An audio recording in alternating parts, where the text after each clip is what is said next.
যত দিন যাচ্ছে ততই মানুষের অধঃপতন মাত্রাতিরিক্ত আকার ধারণ করছে। শুক্রবার এমন এক ঘটনার সাক্ষী থাকলো আলিপুরদুয়ার, যা শুনলে রীতিমতো গা শিউরে উঠবে। এক সদ্যজাত শিশুর দেহ উদ্ধার ঘিরে ব্যাপক চাঞ্চল্য ছড়ালো আলিপুরদুয়ার জেলার কালচিনি ব্লকের গুদামডাবরি এলাকায়।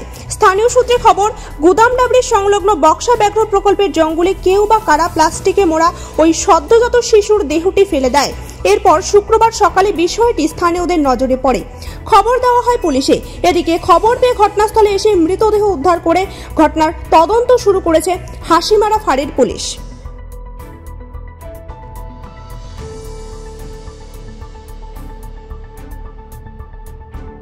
আরে এখানে টোটালি এখানে কিছু ছিল না, তারপর ওই যে প্লাস্টিকে ছিল ওইখানে ওই যে কুকুরটা নিয়ে আসলো, তারপরে কামড় দিচ্ছে, আরও খাচ্ছে কুকুর দুইজন।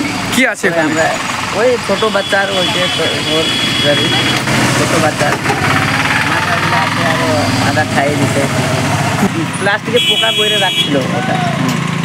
আমি তো সকালে দোকান খুলছিলাম, তারপরে কিছু ছিল না, ঝাড়ু ঝাড়ু করলাম, তারপরে একটু আগে কুকুর ওই দিক থেকে নিয়ে আসলো, এই যে নিচে থেকে।